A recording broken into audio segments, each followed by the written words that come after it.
Baitana Bakebu, Baitana Bakebu, Bakaburuna Buma, Teninawa Ashun, Yasharatanibu, Anusha Inanu, Mi Pokatidu Maha Poka Inanu, Shamaika Bachi, Batiratambaina, Ai, Ai, Ai.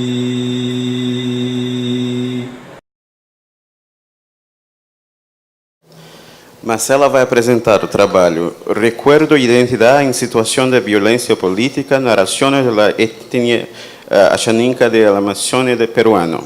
Bueno, quisiera comenzar manifestando el privilegio que siento de haber estado acá estos días.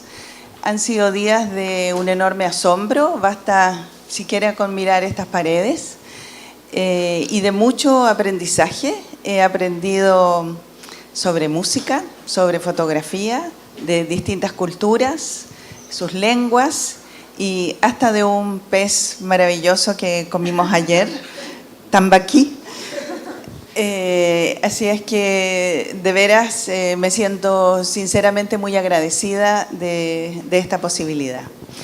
El profesor Gerson, el día de la inauguración de este simposio, habló de la permanente resistencia que significa la opción académica de esta universidad y de este departamento particularmente, de hacer el estudio de las culturas indígenas amazónicas, del reconocimiento de las lenguas amazónicas y de la dificultad también de divulgar ese conocimiento. Él habló de la necesidad de resistencia y de la permanente del permanente imperativo de continuar, de siempre continuar. Y esa idea, que a mí me parece una idea mayor de continuar, yo quiero colaborar con una pequeña cita que me parece bonita y contárselas. Y es una cita de un autor que para mí siempre ha sido importante, que es Albert Camus. Y Camus hizo unas cartas, 5 cartas a un amigo alemán en los años de la Segunda Guerra Mundial, es el año 43 y 44. Y en estas 5 cartas Camus le explica, el amigo alemán en realidad es un soldado nazi, y él le explica en estas cartas cómo él ve esta confrontación entre el espíritu, lo que él llama el espíritu europeo y la ideología nazi. Y en la tercera carta está la cita. Dice lo siguiente: y todavía, en ciertas horas de rabia y de desesperación, me sucede que lamente el que las rosas puedan seguir creciendo en el claustro de San Marcos, que las palomas se desprendan como racimos de la Catedral de Salzburgo y que los geranios rojos crezcan incansablemente en los pequeños cementerios de Silesia. Yo puedo entender esa rabia de ver que una tierra que produce tanto odio también pueda producir las flores más hermosas. Pero después de esa afirmación, Camus continúa y se responde a él y le dice a este soldado nazi: las armas de que dispone contra vosotros el espíritu europeo son las mismas que ostenta esta tierra sin cesar, renaciendo en cosecha y en corolas. La lucha que llevamos tiene la certeza de la victoria, puesto que tiene la obstinación de la primavera. Esta obstinación de la primavera es lo que le permite continuar, siempre continuar. Y ustedes, que viven en esta tierra tan generosa en vegetación, no pueden olvidar esa obstinación de la tierra por florecer siempre. Y es importante para ustedes continuar, pero también es muy importante para personas como nosotros que los miran y que queremos aprender de ustedes. Así es que, por favor, continúen y continúen siempre. Ahora sí leo lo que vine a leer. Yo quiero compartir con ustedes una reflexión sobre otra resistencia cultural y también física, que es la del pueblo Ashaninka, del sur del Perú, de la región de Ucayali, frente a Sendero Luminoso entre los años 80 y 2000. Hicimos con una colega que estaba anunciada y que aprovecho de traerle su saludo, pues ella por problemas de salud no pudo venir, Paula Giovanetti. Con ella hicimos un trabajo de campo entre los años 2011 a 2013 y en realidad seguimos yendo en unas comunidades del río Tambo, Betania, Cheni y Poyeni, y recogimos narraciones de esta comunidad y de eso les voy a hablar. Desgraciadamente, disculpen si les voy a leer parte, pero tengo ciertas citas y si no, creo que me voy a empezar a ir por las ramas. Así que voy a leer parte de la ponencia. Esta es una cita. Dice así: el conflicto armado interno que vivió el Perú entre 1980 y 2000 constituyó el episodio de violencia más intenso, más extenso y más prolongado de toda la historia de la República Peruana. Asimismo, que fue un conflicto que reveló las brechas y desencuentros profundos y dolorosos en esta sociedad. Esta declaración es parte de las primeras conclusiones de la Comisión de Verdad y Reconciliación, que fue publicada el año 2003, y también constituye el marco teórico el marco histórico en el que se inserta nuestro trabajo. La Comisión describe este conflicto como la guerra interna en que se vieron involucrados el Partido Comunista Peruano Sendero Luminoso, el Movimiento Revolucionario MRTA y las Fuerzas Armadas, facilitada por una gran indiferencia política de la sociedad civil. Este trabajo tan valioso que hizo la Comisión permitió explicitar ciertos temas ineludibles en una sociedad que buscaba recomponerse después de estos años de violencia. Su afirmación, cito también, la Comisión de Verdad y Reconciliación interpreta la voluntad del pueblo peruano de conocer su pasado. Esta afirmación pone de manifiesto el proceso de memoria al que el país se convocó. Conocer su pasado supone poner en marcha el curso de los recuerdos, ¿no es cierto?, de parte de una sociedad para conformar una memoria. Pero aquí hay una idea interesante, porque no existe una única manera para procesar el pasado. Eso lo demuestra Jan Assmann en su libro La memoria cultural. Y justamente él sostiene lo siguiente, él dice: las sociedades forman imágenes de ellas mismas y perpetúan una identidad más allá de las generaciones, desarrollando una cultura de la memoria, y lo hacen de acuerdo a modos muy diferentes. Es decir, no hay una sola manera de elaborar la memoria. Y claro, cuando uno trabaja sobre una sociedad multicultural como la del Perú, es dable entonces pensar que hay más de una forma de elaborar sus recuerdos, y en el contexto que hemos descrito antes, de finales del 20, parece entonces pertinente hacerse algunas preguntas. Por ejemplo, ¿cuál es el modo o los modos en que una comunidad indígena elabora su memoria? Y específicamente, ¿cómo recuerda y elabora los recuerdos de ese tiempo de violencia armada una comunidad indígena involucrada en esa violencia? ¿Hablo muy rápido? No, ¿Está bien? no. También ¿Sí? Gracias. También nos preguntamos de qué manera está ligada esta afirmación de su identidad étnica, este proceso de elaboración del recuerdo, y entonces uno se pregunta sobre la finalidad que adquiere la producción de la memoria. Este artículo, entonces, tratamos de responder estas interrogantes centrándonos en la etnia ayánica. Y como les dije antes, básicamente nosotros estuvimos recorriendo el río Tambo y en 3 o 4 comunidades. En el informe, para situarnos con lo que le pasó a la etnia ayánica durante estos años, voy a acudir nuevamente a la Comisión de Verdad y Reconciliación, porque ellos tienen palabras específicas para los ayánicas. En el tomo 5 hay un capitulito, el 2.8, que se llama Los pueblos indígenas y el caso de los ayánicas. Y dice lo siguiente: no existen datos precisos, pero la mayoría de los especialistas e instituciones calculan que de 55.000 ayánicas, cerca de 10.000 ayánicas fueron desplazados forzosamente en los valles de los ríos Ene, Tambo y Perené.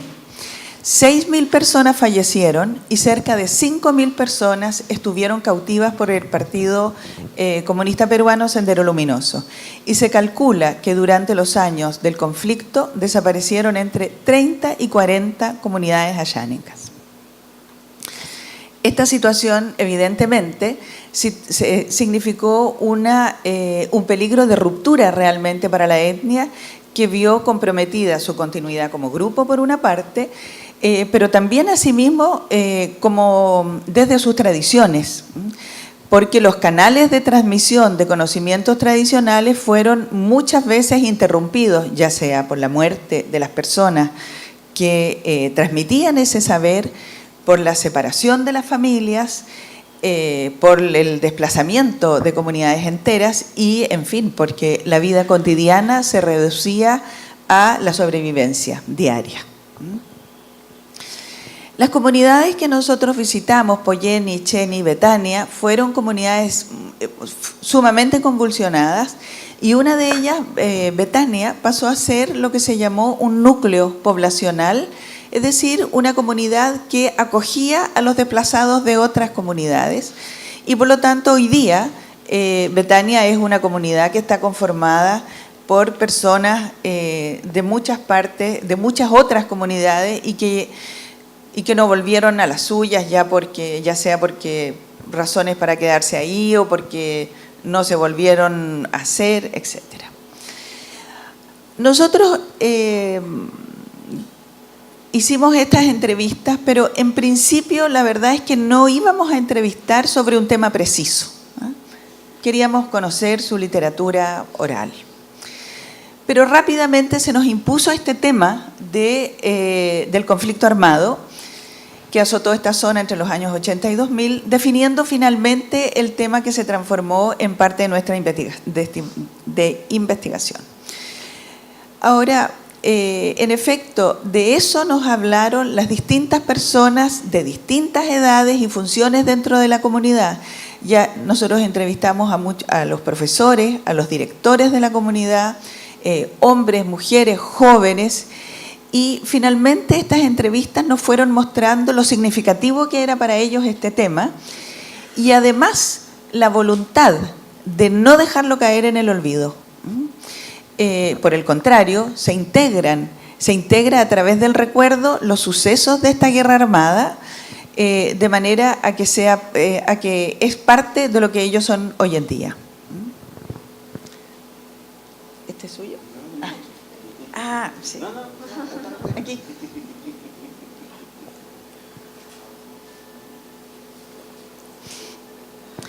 ¿Qué pasa entonces con la elaboración de este recuerdo?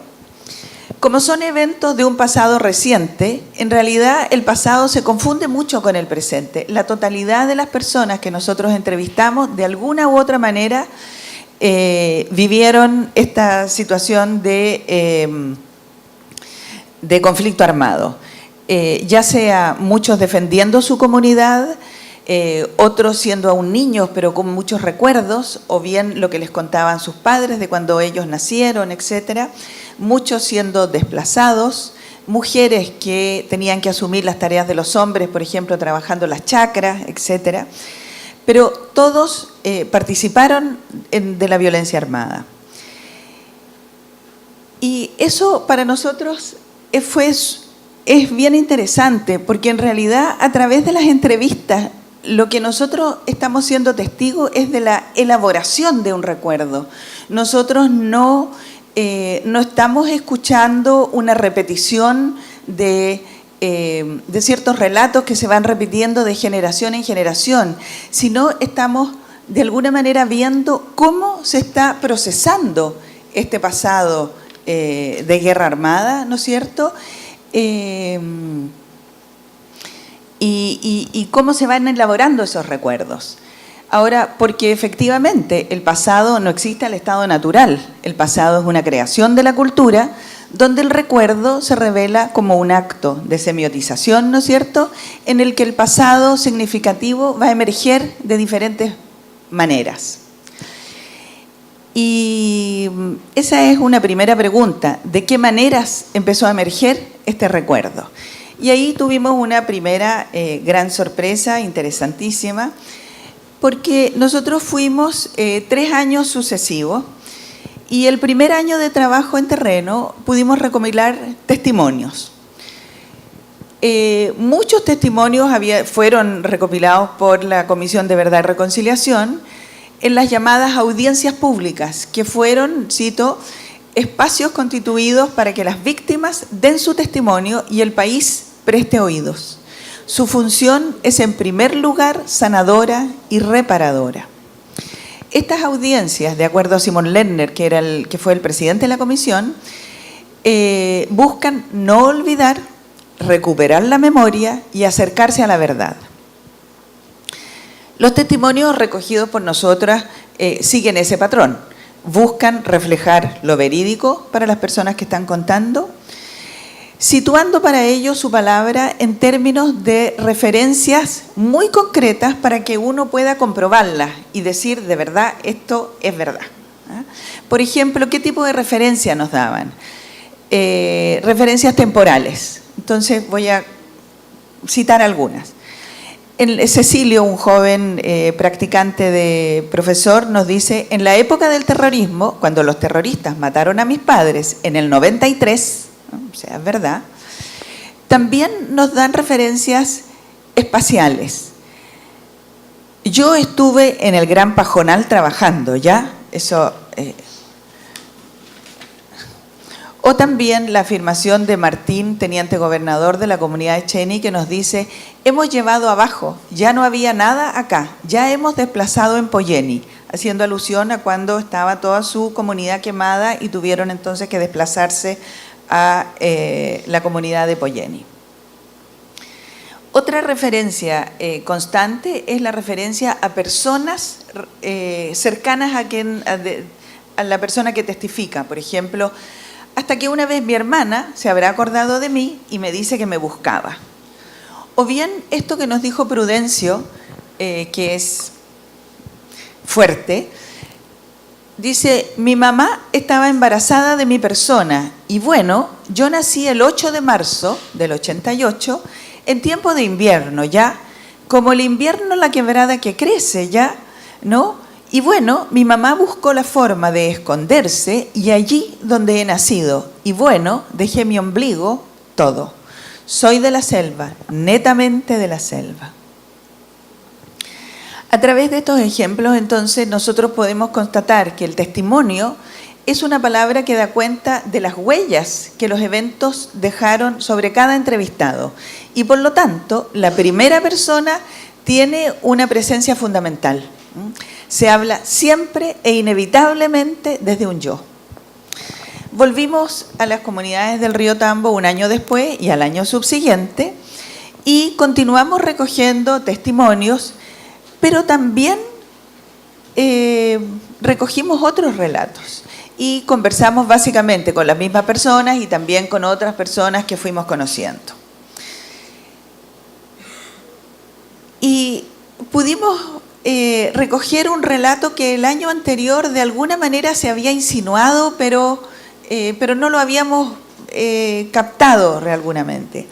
Y esta vez el conflicto nos fue relatado sin referencias temporales, sin referencias espaciales, sin referencias a personas específicas, y por otra parte, ya no había primera persona. Era relatado en plural, el yo siendo reemplazado por un nosotros, que representaba la etnia ayáninca. Y en este tipo de relato participan también, además del pueblo ayáninca, otros seres que tienen calidad de personajes como el río, la lluvia, algunos árboles, algunas plantas y animales. Como ejemplo, podemos citar al río y la quebrada en la manera como ayuda a los ayánincas cuando en la comunidad de Poyeni hay un enfrentamiento muy fuerte con Sendero. Sabe la quebrada, o sea, es como tradición, ¿no? La quebrada sabe que va a suceder enfrentamiento. De un momento a otro cae la lluvia y crece la quebrada. Por eso es que los terrorismos no se han podido enfrentar más allá.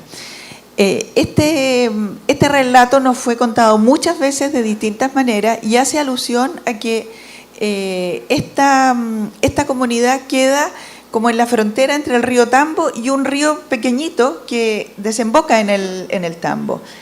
Y los senderos cruzaba este río pequeño para llegar a la comunidad. Y entonces en época seca, ese es el relato, en época seca este río pequeño crece y no deja cruzar a nadie y se lleva y ahoga a los terroristas. Además del río hay plantas como la planta del piripiri. Miqueas Kumanga nos dice, y eso, por eso los ayánicas son temibles en el Gran Pajonal. Ellos tienen, ya por decir, se agarran piripiri y empiezan a mascar, un ratito empiezan truenos y relámpagos. Ernesto Luca, dirigente de la comunidad de Betania, nos dicen, tienen, como te digo, piripiri, especialmente para ellos, ¿no? Cosa que cuando ellos, en este caso Sendero, disparaban, no disparaban, o sea, disparaban atrás, quebraban su armamento, ¿no? Nosotros ya aprovechábamos, pues así ha sucedido. Hay también es decir, que él hacía relación a que Sendero disparaba, pero la bala salía para atrás. Entonces les quebraba el armamento y por lo tanto no los atacaba. Hay también piripiri para el viento, ¿no? Cuando estaban ahí, de repente ahí están luchando, empieza a soplar. Hace relación a que ellos mascan y ellos soplan así. Eso. Un tremendo viento, caen palos, tremendos palos, ya nos ayudan, que están ahí y se escapan, Sendero. También hay árboles, entre ellos un árbol que se llama catagua. Ernesto Luca nos dice, un árbol llamado catagua, ¿ya? Y ese catagua significa que usted, si le baleas, ya te da potencia, ya te da fuerza, para que no te hagan maldad. Y el monte, último ejemplo, puede también ser protagonista. Nosotros, como ayánincas, nuestro monte es como si fuera nuestra madre, ¿no? Nos ayuda en todo, nos protege, nos volvemos invisibles. Obtuvimos entonces dos tipos de relatos, dos elaboraciones del mismo pasado, válidas y narradas por sus cultores como verídicas y auténticas las dos. Si ya clasificamos a la primera como relatos testimoniales, la otra nos conduce al ámbito de lo mítico. En efecto, y voy a citar a Mircea Eliade, que normalmente todos yo creo lo conocemos, pero igual es importante. Los mitos, dice Eliade, en el aspecto del mito, describen las diversas y a veces dramáticas irrupciones de lo sagrado o de lo sobrenatural en el mundo. Es esta irrupción de lo sagrado que funda realmente al mundo y que lo hace ser lo que es hoy en día. Más aún, es a causa de estas intervenciones de los seres sobrenaturales que el hombre es lo que es hoy en día, un ser mortal, sexuado y cultural. También nos dice, un poquito más lejos en su libro, la función mayor del mito es de revelar los modelos ejemplares de todos los ritos y de todas las actividades humanas significativas, tanto la alimentación o el matrimonio, como el trabajo, la educación, el arte, o la sabiduría. En estos relatos que nosotros hemos clasificado de míticos, la etnia Xaninka elabora el recuerdo sobre los años de violencia armada de una manera singular. Distinto del testimonio que sitúa los eventos temporal y espacialmente, posicionándolos respecto de una cierta continuidad histórica, lejos también de la primera persona al centro de la enunciación. Por el contrario, se recuerda en estos relatos la manera como la etnia Xaninka luchó y cómo ésta venció a Sendero Luminoso gracias a la irrupción de una intervención sobrenatural, explicando mucho más allá de las últimas décadas del 20, cómo lucha la etnia contra sus enemigos, sean estos quienes sean, independientemente de la época en que esto ocurra. La presencia sobrenatural es parte del hábitat natural de la etnia, de manera que el monte, las plantas, el río, algunos animales y otros elementos de este ayudan, como lo han hecho desde tiempos inmemoriales a la Xaninka cuando éste debe oponerse a un enemigo.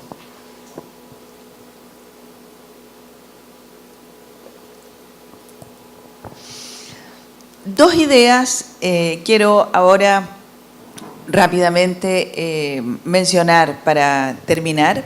La primera es cuáles son, es una reflexión sobre las formas, la importancia de las formas que adquieren el recuerdo, porque efectivamente tenemos un tema, los mismos recuerdos, pero por alguna razón estos recuerdos toman forma, por una parte, de testimonio y por otra parte de mito. ¿Por qué los recuerdos toman estas distintas formas?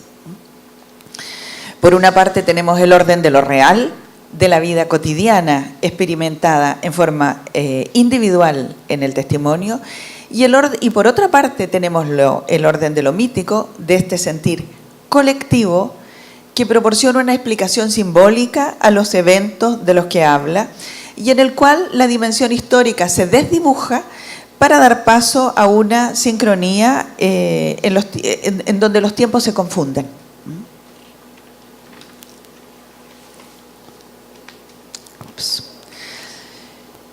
Que el recuerdo entonces pueda llegar a manifestarse bajo formas tan diferentes en contenido y estructuras cuando alude a un mismo tema, plantea, por supuesto, ciertas interrogantes acerca de las causas de esta diferencia y de la importancia del aspecto formal que puede adquirir un pensamiento. Cito ahora un trabajo de unos argentinos alemanes, o un alemán y un argentino, no sé bien, Schaffer y Michael, que ellos hacen justamente énfasis en las configuraciones en las cuales se manifiesta la memoria. Y ellos dicen, más allá del contenido de la memoria, el género en el cual se formula es también importante y significativo.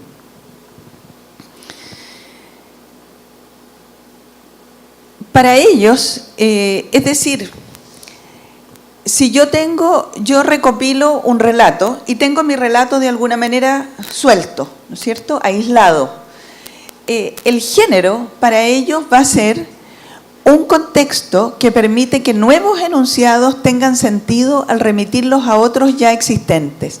Es decir, que yo recopilo un relato y por las características que éste tiene, lo puedo asociar a un contexto de relatos anteriores que tienen las mismas características, ¿no es cierto?, y lo asocio entonces a esas voces anteriores y por lo tanto mi relato pasa a tener una densidad significativa diferente, porque se va a sumar a esas voces anteriores y va a adquirir una validez colectiva y pasará, por tanto, a ser parte de la identidad de la comunidad.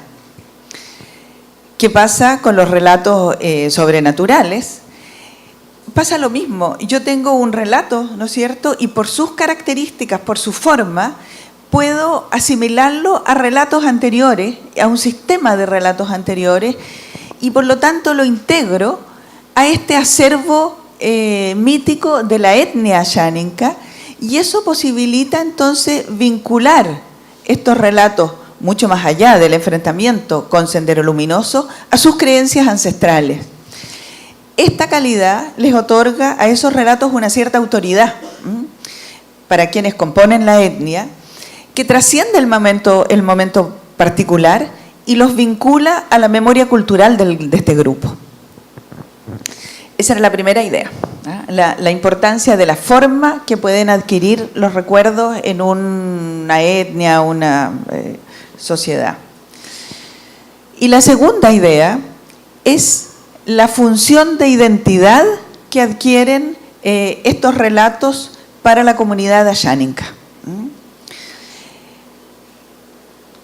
Porque los relatos de elaboración del recuerdo que yo recopilo hoy están hablando de un pasado, pero están hablando de un pasado de una manera significativa para el presente, ¿no es cierto? Yo elaboro los recuerdos que tengo por alguna razón que me son importantes en el día de hoy.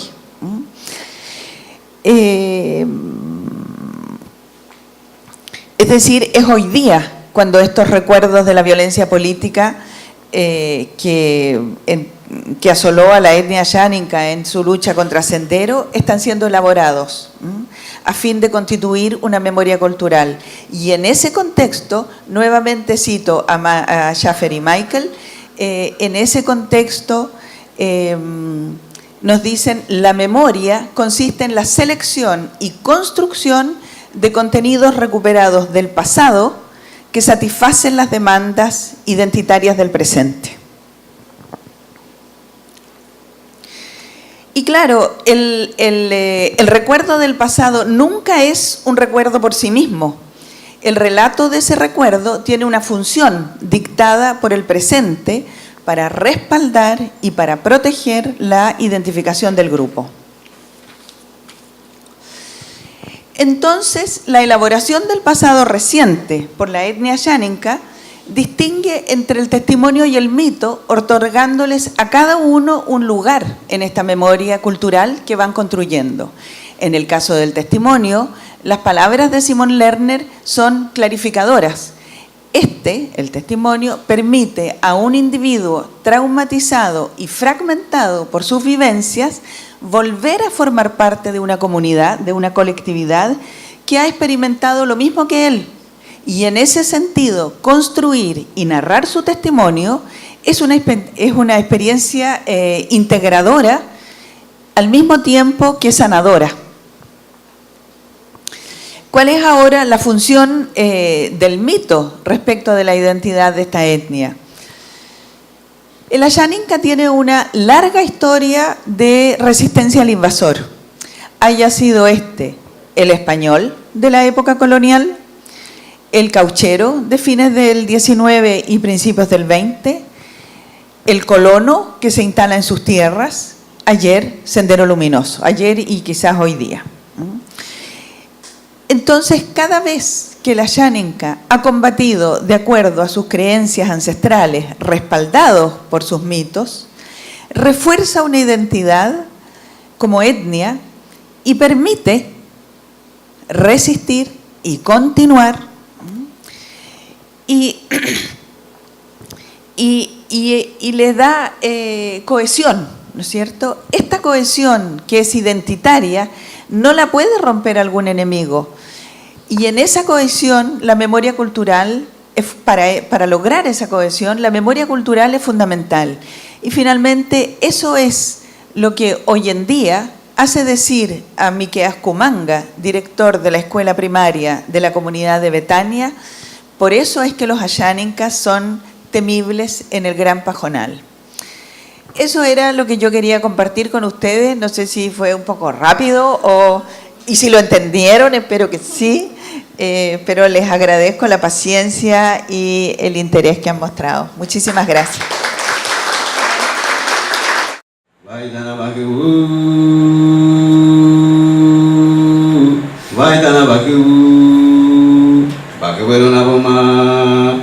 Shabanu Asho, Shiratani, Hanusha Inanu, Pocatiroma, Hanapoka Inanu, Ramaika Bachi, Potiratambaina, O Ai, O Ai, O Ai. Baidana Bakabu,